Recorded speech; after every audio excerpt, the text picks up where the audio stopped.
boys and girls. For word study today, we have our sight word story from our Wonders book, and today it is called Sid.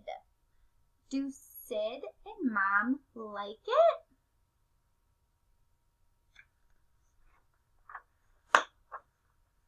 Sid and Mom do like it.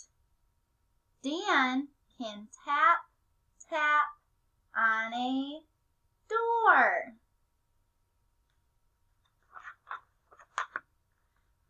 Dot can tap, tap on a door. Dot and Dan can sip.